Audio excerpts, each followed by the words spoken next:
Hey, what's up, guys? Happy to see you all today. It's Wednesday, April 30th. Welcome to PKT Live, Packet Roundtable. We got Caleb, Josh, Jesse, myself, Jeremy. Yeah, super happy to be here with you guys. Looks like we're having a little technical difficulties with getting this to stream on X. Might have to start and stop. Let me see what's going on here.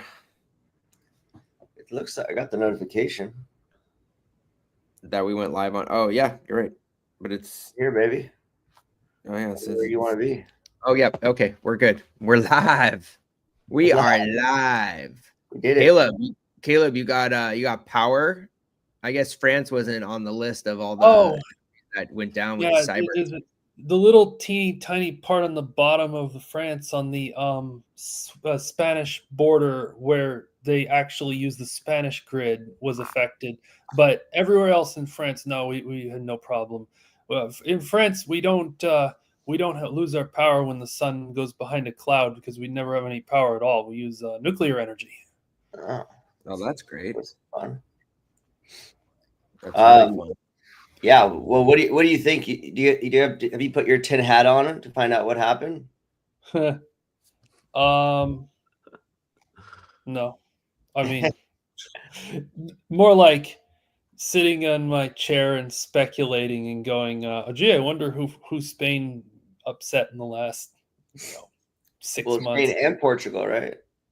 Yeah, Spain, Portugal. But could just be collateral damage. If Spain was in some, but they're kind of not. I mean, if there was some like tense negotiation going on between countries with Spain in the middle of it, and all of a sudden they lose power, there's like, But as far as I know, Spain isn't really doing anything. It sounds more like they just decided to change everything over to solar panels, and then the sun went behind a cloud. So possible. They didn't have the backup batteries ready to go. Yeah, somebody needs to bring a Tesla there or something. Powerwall. Countrywide. Powerwall 3. Yeah. Well, the interesting thing about that, I had one person that I know who's actually in Madrid when it went full apocalyptic, and she was like, she was pretty blown away at our dependence on power and just what happens to a country and how it devolves instantaneously into veritable chaos when the power goes out. And this was not any ordinary power outage. This was obviously about, as severe as a power outage can be. And it wasn't just localized. It wasn't even regionalized. It was countrywide, and multiple countries went down at the same time. But you're talking about everything from flights to refrigeration to subways to just being able to buy food. She was blown away about our new dependence on e-pay and just not being able to even eat food without your phone now. And you gotta always have a little cash, stuffed in the drawers. And people were tripping out. The other thing that she said was that when everything was shut down, so you couldn't go in the subway in Madrid, you couldn't go into a grocery store, you couldn't go into a coffee shop. Like, everyone was like, hey, we can't do anything, we can't operate, so everyone's just gonna go home. But the thing that really was freaky is that also you can't get any information. And because our dependence from information relies on power. And so people were huddling around vehicles that had AM radios and were listening, trying to, and she took a photo, and there was 50 people around this little car with its engine running, just trying to get information off her, AM to determine what was going on, because nobody knows literally what happened, what's going on. So you're your brain goes into this worst case scenario, and people, also it can devolve into lawlessness super quick, because people start freaking out about energy, food, shelter. It becomes. I saw this episode on The Last of Us. It was very similar. Yeah, literally. So plus, law enforcement immediately like can't be contacted, right? Because everyone's so reliant. And then even just like walkie-talkie communication is so tightly bound into a circumference that like even like any type of law enforcement can't respond to any matter. So she was seeing like purse snatching and just random shit that was like happening like right in front of your eyes. You like literally can't do anything about it. Well, Spain, that's just natural. That's just a Tuesday. Yeah, that happens every day. But that's what I'm saying. Like all of a sudden, when it's like becomes, when there's lawlessness and in a country where there's already like high crime, like it just becomes super freaky. Like get off the streets type situation. You're not getting purse snatched in Spain. You didn't actually go to Spain. Yeah, I also saw some cool videos of people like in the squares just all sitting together and community coming together where they just like playing music and relaxing, reading books. It was like not so chaotic in some places. Yeah, in some places, but just go have a siesta. Where I grew up, we used to lose power maybe once or twice a year. And there was a few ice storms where, I mean, we never lost power for more than 3 or 4 days, but there was times when people lost power for a week, in Massachusetts. And for us, it just is what it is. My parents built a house that was designed to last basically forever without power. The only limitation that house was the water in the basement would come up because the sump pump wouldn't work. Like that was it. Like everything else, wood stoves, gravity feed water, like even the water was heated by the wood stove. The whole water circuit system had a regular water heater, but also had a wood stove backup water heater. It was like that house was something else. And what happens if you run out of wood? You don't run out of wood. You got a whole year's supply. You got to change. Yeah, if you cut down trees, trees hold a ton of water. So it's like even if you cut down a tree, you can burn a green tree, it'll burn. It'll burn. There's a lot of water, but there's also a lot of wood, so it doesn't matter. But it's good. I remember it was, I think, 2006 when the whole Northeast lost power, and I was hanging out at my friend's house, and we're just sitting there. I think we're sitting in this living room, and all of a sudden power goes out. It's like, oh, power went out, huh? And wonder if it's going to come back on. We go outside and we're just doing whatever. And then eventually his dad gets a generator running and they turn on the TV. And of course, they have satellite at the time. So turn on the satellite TV and, oh, look at that. Everybody's out. New York, Boston, the whole Northeast was out. But for my recollection, that was only about 6 hours. And that was like, I would say, that was it was like 2006, I think. So it was kind of the end of the 90s in terms of epochs. Like not everybody was staring at their phones 24/7. Right. So it was a little bit still a different era, I think. People still used like pen and paper and stuff like that. Yeah, exactly. I've heard of this pen and paper invention. Yeah. Well, look, the world has certainly changed, and with the world that we live in. I was also thinking from a cryptocurrency standpoint, like for the, crypto maximalists or people who even pay for things with cryptocurrency, like that transaction is going to be limited. And it actually puts a good perspective on, mesh networking and, dark fiber and, things that are potentially, operating, whether they be kind of off the grid or, creating kind of your own localized networks, which is also the interesting thing around CJDNS, specifically with regards to Bitcoin and low, mining in low latency areas and, reasons that people want to ensure that block production can get, back to the blockchain. Who's probably making a lot of money right now in Spain is generator companies and Starlink, because everybody's like, oh, that affects me. Well, our friend, she wasn't even Starlink and T-Mobile partnership didn't work. She couldn't send text messages. So. Right. Okay. But I bet if you had one of the antennas and a generator power, you'd be set. Mixed with a rowdy, Wi-Fi extender, you're Gucci. Start charging. Turn on the charge feature. That is kind of crazy, Josh. That with a generator, a rowdy device, and a Starlink, you would have been one of the only people with access to the internet. And we saw that happen when we were in Mammoth. You know, we set up a mesh network at the movie theater in Mammoth Links, and you know, during the Mammoth Film Festival, and they lost power. And it was actually really wild because like when you lose power, lost internet. What's that? Oh, sorry, yeah, lost internet for Mammoth Links, and as a result of that, you know, you can't use Google Maps. Like it's like your phone works, but you can't navigate. You don't have the ability to use maps. And so I was able to go back to the movie theater where we set up the mesh network using the Starlink, and was able to get onto the Wi-Fi and kind of figure out where I was going and, you know, where I was. So that yeah, just these are interesting use cases, you know, edge cases, obviously.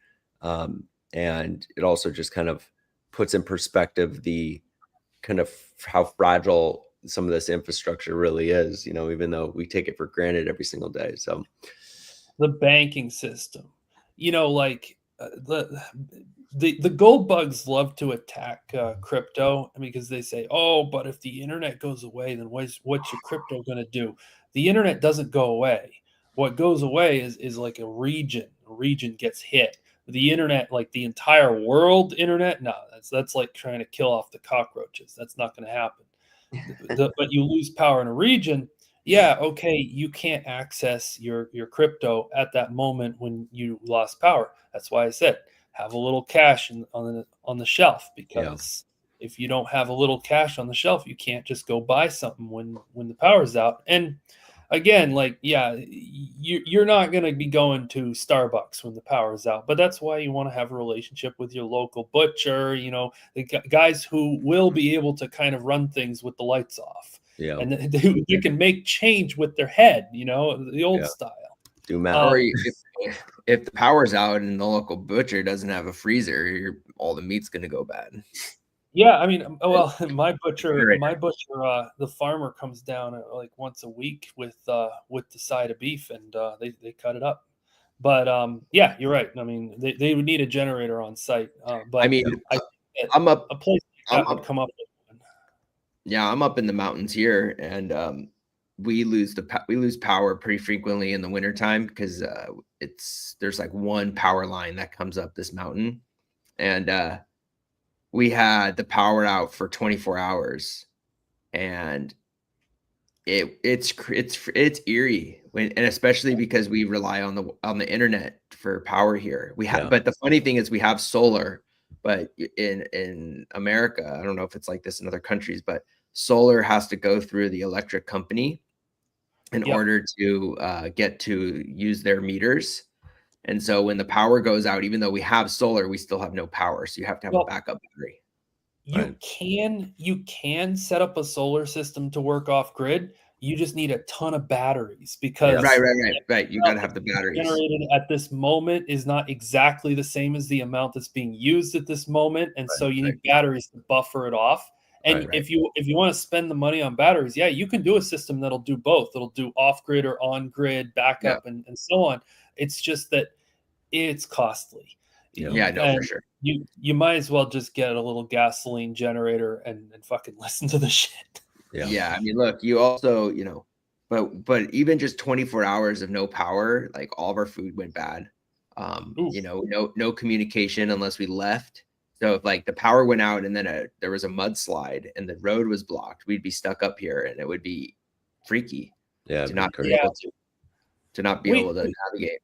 We normally didn't go out when the power was out. We normally just kind of stay in the house, and mostly because not like a tree would be down over the road, and so if you want to drive, you should bring a chainsaw, and it's just like, but do you really need to be the guy that has to drive, you know? So, or you just stay at home.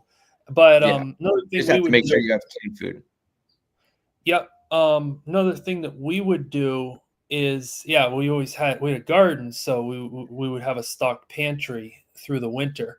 But another thing that we would do is had a generator, run the generator for like every 3 hours or so during the day, run it for 20 minutes. And that would just give the refrigerator a chance to chill itself down a little bit.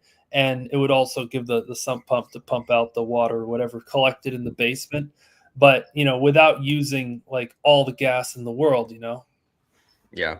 Well, luckily we don't need to rewind back into ancient times anytime soon, but it just shows that this world is, riding a fine line between functionality and just disaster. But oh yeah, something I was going to say, that crypto, yeah, you're isolated, you can't use it, but the thing that fails the second a fly lands on it is the banking system. It's so fragile. It's so fragile that as soon as one little stupid thing goes wrong, credit card stop working. What would be interesting is there's been some new the kind of new news, I guess, that came out around allowing banks to, we knew that, there was like this executive order where banks can custody crypto, but we're also seeing a lot of things around tokenization. So it'll be interesting over the next 5 to 10 years to see how that's, manipulated and or used nefariously by the banks, and, what kind of calamity arises as a result of, what some of these banking institutions end up doing. But what we are also seeing is, with the contraction of the US economy, obviously billions of dollars of inflows going into Bitcoin over the last, week or whatever. And we saw Bitcoin, essentially pump. We got the S&P 500 down 2.5%. You have crypto up 13%. So it's in that same time period. So, it's it's always breaking the rule. The rule is, the rule used to be they go up together, they go down together. Now just break that rule too, Yeah, always break that rule. It dumped today because we got bad inflation reports and bad jobs reports today, and bad GDP report came that there's contraction in the US economy. Who's surprised? Who's surprised? That's actually likely to make them print more money. So that's potentially good for Bitcoin. So bad news is good news. It's true. And it'll probably, we went and closed. I think they closed the CME gap this morning at 92,000. And then, there's some optimism that Bitcoin could get back over 100 in this next little period. That's kind of in a structure that once it breaks out should head towards 104. But unfortunately, Ethereum is still struggling to do anything. And actually, I don't know for our crypto community noticed, but XRP fully diluted market cap flipped Ethereum. So yeah, Ethereum is out bad. At 200, what did I say? 217 billion. I mean, this was maybe a little bit old. I still looked at it a day or two ago, and XRP up at like 220 something. So yeah, bad days for Ethereum. We were joking. It's too bad we didn't build Packet on XRP. It would have been fortuitous. Just I don't know what is going on with ETH. Obviously, the infrastructure is all there for Ethereum, but for whatever reason, the market manipulation around Ethereum, and I don't believe it's an adoption thing either, because there's so much that's built. I mean, there's nothing built more on any other blockchain than Ethereum. Like Ethereum is the penultimate utility chain. Obviously, nothing built on Bitcoin. Even if you look at what's going on the Cosmos ecosystem, for example, pales in comparison to what's going on with Ethereum, and with all the efficiencies and everything that's been accomplished with Base and these L2s, and also now that we know that all these L2s kind of operate, in some level of unity or compatibility, it's a bit of a confusing thing on what's going on with Ethereum. So hopefully something when you open up to the traditional markets with these ETFs, then you can play all the games that traditional markets are able to play with these different assets. It'll be interesting to see XRP's getting its ETF. Solana got its ETF. I don't think it really did anything for Solana's market cap. So it'll be interesting as these roll out and start getting more exposure to traditional markets, if that has any effect that's positive. True. I think Ethereum's going to stick around. I mean, I think that definitely stick around for the long term. Ethereum is Lindy, whereas XRP, these other ones, they're still. I mean, they're old, but they're still kind of. They're not like Ethereum old or Bitcoin old. You know, Bitcoin and ETH are the oldest two really serious projects. You know, I mean, Sure. you have a lot of projects that spun their wheels and didn't go anywhere. You know, that are pre-ETH, but ETH is the oldest project that's still really there, and they built so much tech and they got so much community built up around them that, you know, I think they're going to weather this. Yeah, they're the other ones. I mean, you know, we saw the whole Trump pump that happened, and the whole market got inflated, and then, you know, the rug pulls of the exchanges and the market makers that just kind of scared off all the retail investors. So you can't really hold up these markets without those retail investors. They're fundamental to the success of these. And Bitcoin is really the only one that has kind of global strength behind it. And if you look at the Bitcoin dominance chart, I mean, it's extreme. So that's where the money is, and that's where the money's flowing, is into Bitcoin. And especially when the markets are so uncertain in this time, people are less likely to go dump a bunch of money into more risky assets. And that's why these other projects are just getting short pumps and then dumps, and they just can't, you know, they're trying to lure in the retail. It's like, oh, we're back. And then, you know, you're watching every crypto influencer, we're so back, baby. It's just like, all right, that's a good day's work of pumps, and then we're back to the dumps. Yeah. Well, there's just no confidence there's no confidence to leave your money in crypto right now, except for Bitcoin. Yeah. When we lost the retail was coming in. It was like there, you know, and everybody was excited about it. And, you know, I got friends hitting me up. I heard I need to buy Bitcoin. You know, that's like the saying when your taxi driver is showing you his crypto wallet, you know, that's when, you know, the bull market really kicked off. And that was like what hadn't started yet, but people were like inquiring about how to buy. And so when you got retail coming in to buy because everybody's talking about it, and then they buy and then they get wrecked.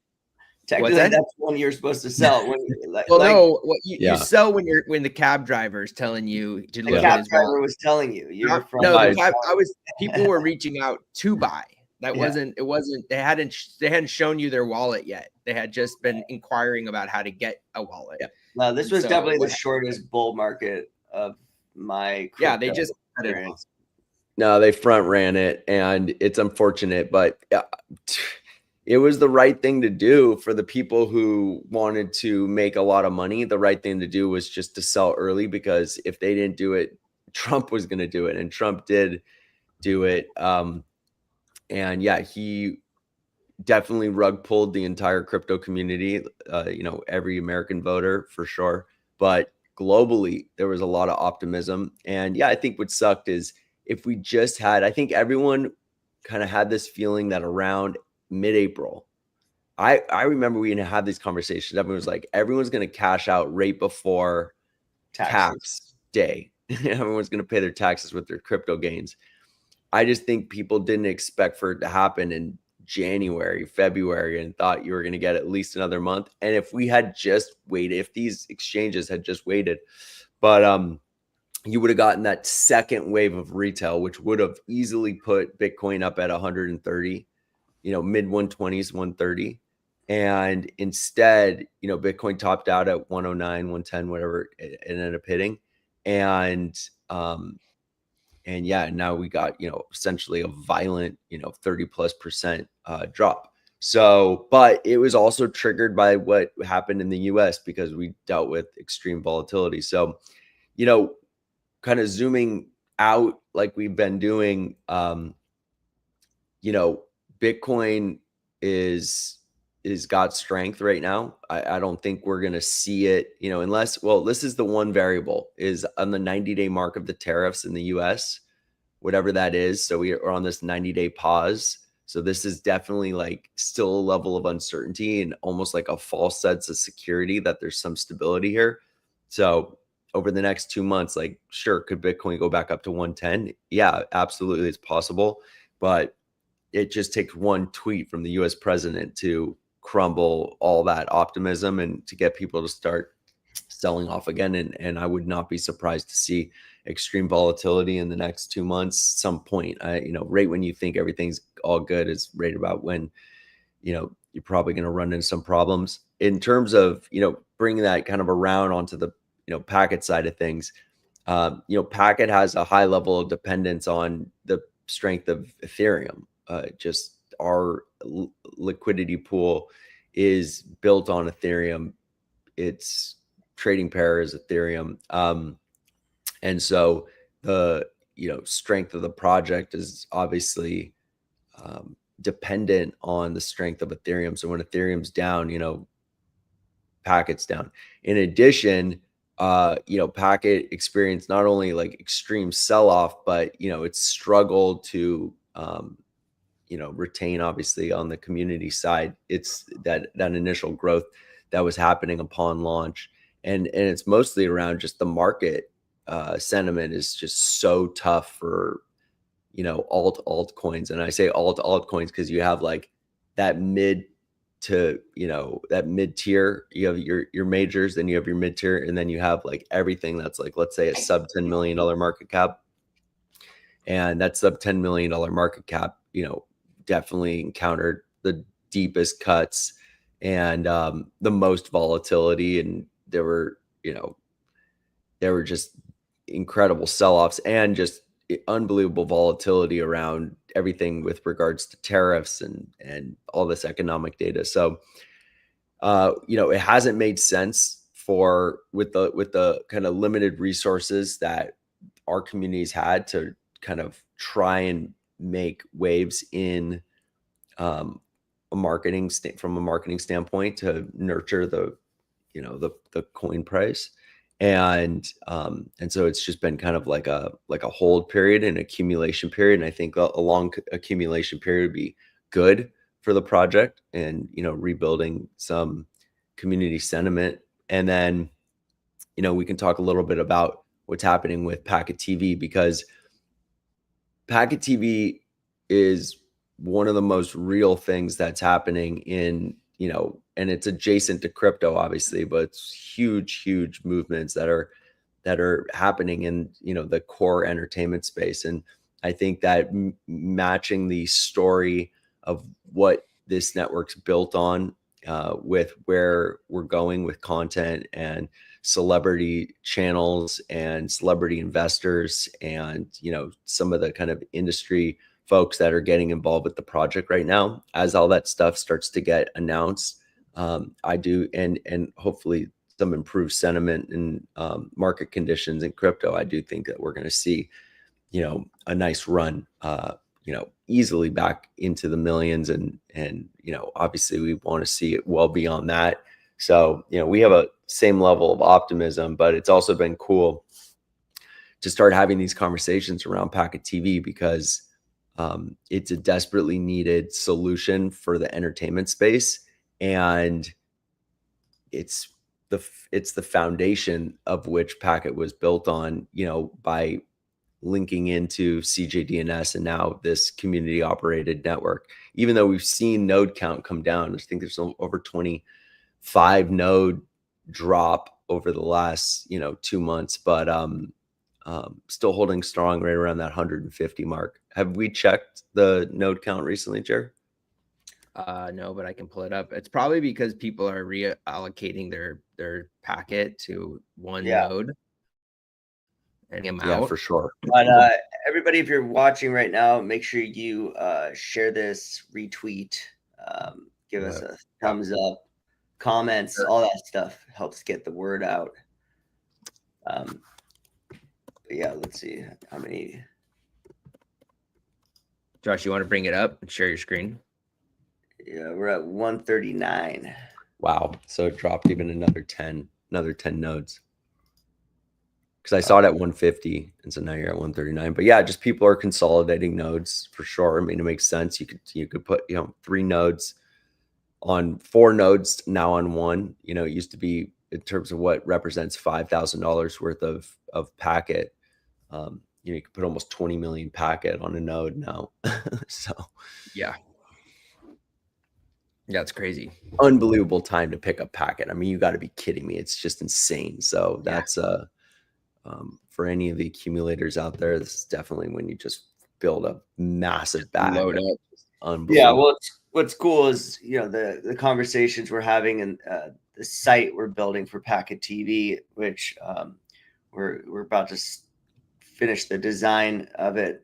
But yeah, just bringing these industry elites from the entertainment business into Packet, that's going to be impactful for sure, especially when we start dropping these names and the people involved and getting the broader reach of celebrity onto Packet TV and the ripple effect that will have for the ecosystem. I was actually talking with one of our advisors, and he was talking about centralization versus decentralization, and really with crypto, everybody wants to know that there's some utility, whether that utility gets used or not, or is impactful in the liquidity or the not volatility, but the velocity of the token moving through the markets and whatever. But people just want to know that there's a story around crypto, and that's really what makes crypto move and go up and down. It's called narrative. A narrative, yeah, that's what we're calling it. And it's the same with any public company, right? It's like Apple. It's equated to the revenue and stuff like that, but it's really about is there adoption? Are people using it? Tesla, for example, like that wasn't based on their revenue and how much money Tesla was making. It was really about the narrative of Tesla, and that's why Tesla became such a big asset. And really building this platform on top of the Packet network, bringing that attention, knowing that when you're running these nodes, that it's not just some arbitrary thing that you're doing, you're actually powering this network that people are accessing content on top of. And that narrative brings a lot of attention to this ecosystem. And so we've always thought about marketing. It's like, how do you go market Packet? And, we obviously get a lot of criticism from the community about do more marketing.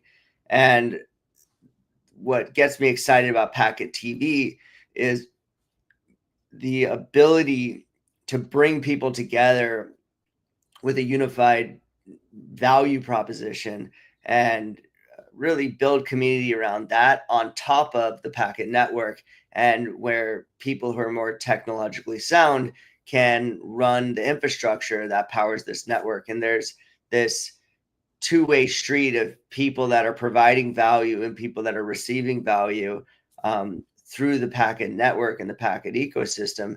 And that's really the vision of where this goes, and how we get a community that is powering a network that's bringing value to millions of people.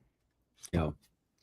And for Packet TV to be successful, it's going to need millions of people. I mean, there's no interest in a streaming network that doesn't have millions of people. In fact, one of the companies that we're getting ready to do a meeting with and looking to set up a partnership, they're a tier 2 fast streaming provider, and probably nobody, if we mention their name, nobody would even know who they are for the most part. They're doing $40 to $50 million a year in revenue. They got 15 million viewers. And what?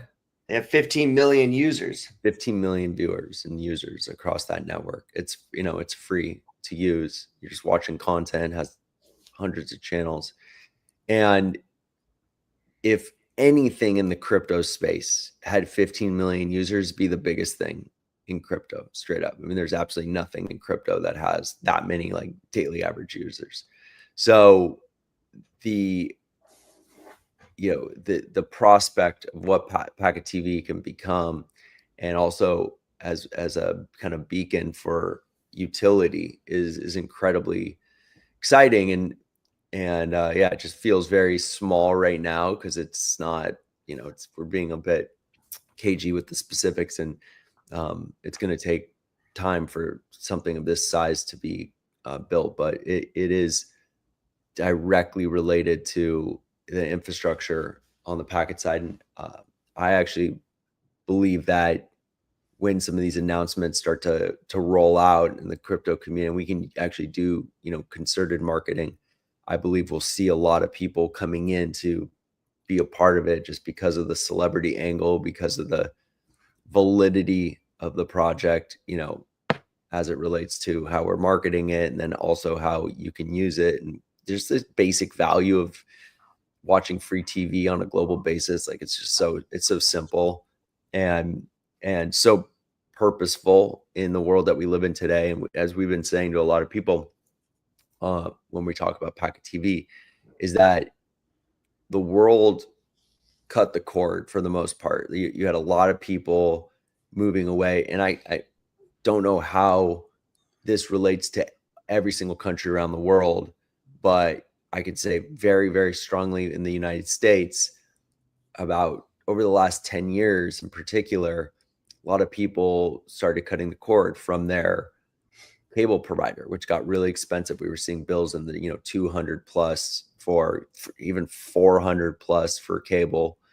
And so people would cut the cord and be like, well, I'm just going to go get, an SVOD subscription and just watch content, whether it be at the time Netflix, $8, $10 a month, $15. It went up to $15 a month. People mutinied and quit. And even with the churn rate from those rate hikes, Netflix is now well over 300 million users. And so from there, people saw the success of Netflix. And so you had almost every single other company start offering a streaming service for $8, $10, $15 a month. And you saw Disney come out with their offering, and a lot of them even started close to free, and then, got into a couple bucks, and then, more, and now up into the 10. Now some of them are even 30. And now you even have, YouTube TV and Hulu, if you want to watch live TV, getting up into the 70s and 80s and even $90 a month. And so what's happened is now over this last 10 years, everyone cut the cord, went to streaming. And now if you have a la carte, all the apps that you want, and you're paying a subscription for all of them, and every channel has their own, app, you're now paying as much as you were paying for cable 10 years ago. Yeah. And so people are just apped out. They're just like wanting stuff for free now. And so this is why the FAST, which stands for free ad-supported streaming TV, is becoming popularized. A lot of people haven't heard of the acronym FAST, but a lot of people have heard of what's called Pluto TV and Tubi. And if you have a Samsung television, you can see Samsung Plus, and Vizio has their free streaming service on their what's called a CTV, connected TV dashboard. And so anything that is a smart TV generally is going to have some native fast streaming technology on it, or app for that matter. And we're seeing a lot of people gravitate towards that side. But when you do get over into this free ad supported streaming television, now you're watching ads again, which is a bit foreign to people because we've all been using these SVOD solutions, and a lot of the ads are cut out, or it's a different way, different formatting for the content in how you're watching TV. So this is becoming a new category that's growing rapidly. We're seeing huge adoption. I mean, just in the United States alone, 125 million people are watching FAST, and we're seeing unbelievable growth, in particular in the 35 to 55 plus demographic.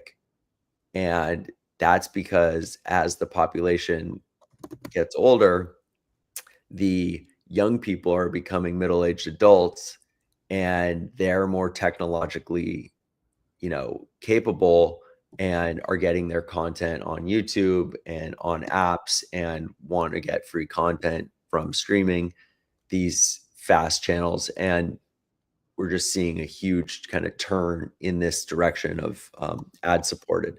So our strategy with Packet TV, and it's not very complicated, is creating a platform that creates a whole new channel set. It will have a TV guide that's familiar, sexy, like some of these apps have, and will display content for free. Also allow people to onboard content. So rights holders, licensors of content, library rights holders will be able to onboard content.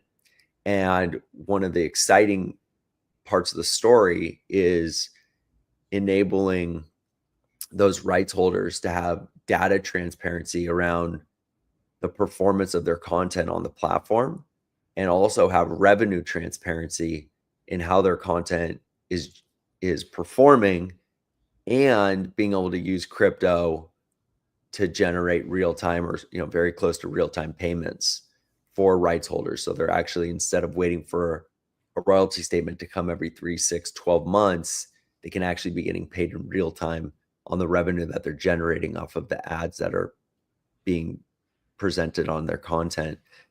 So this is, as we've begun talking to people in the industry, a differentiator from what's happening right now, but also jumping into the river, which is heading in this direction with regards to content, with regards to fast, with regards to technology and networking. And this is why I think the story around Packet, and we've been bringing Packet into every single conversation, saying, we spent the last 6 years building this network. And what that network, which is community operated, does is it enables us to run a fast streaming platform without having to incur these, overhead costs for just the baseline of the network. Obviously, there will be high overhead costs with regards to CDN, and that'll be incredibly important on a regional basis. And so we've been also looking to build some alliances, both on the crypto CDN side, but also just on the traditional CDN side, to ensure that the network is robust, and obviously offering a high quality streaming for the customer, because customer expects that. Like, that's just obviously a given. So it gets us real fired up just knowing that Packet is there, the network is established, and now we're building what would be the consumer facing application that exists on top of that network. Yeah, I mean, everybody always wants shit for free. We've always talked about this, about how people are going to get their content, like Napster and torrenting and Pirate Bay, and people are always looking for ways to get free shit. And there's the reason is people want it for free. They don't want to pay for it. But if you're able to offer it for free, then you're just going to go attract the people that want the free stuff. You're going to go to wherever the least friction is. And there's a lot of friction, downloading torrents and going and down this nefarious way. You can download viruses. There's like lots of things that can happen by trying to, go grab things off the internet. And so you're using this resource and this structure that gives people the free content that they want. That's how we attract, a greater community and a lot more people to this project, so that if we can provide value, provide a better solution, then that's how we market this thing and bring a lot of people into the Packet ecosystem. Yeah, for sure. I think people want to know how things are built. They might not initially care, but if it's part of the marketing, then it can definitely have an impact. And so we for sure plan to include Packet as part of that story. So as the story is told, more people are going to come in and learn about it, and that'll be and that'll be an engine that presumably drives people to Packet, gets people picking up Packet domains, speculating on the coin, and ultimately building our community, which I also, you know, think is an exciting thing. Yeah, so we'll finish with this. This is live. No, this isn't live. This is built. We have tomorrow morning, we have a call to kind of go through final testing, but you can register.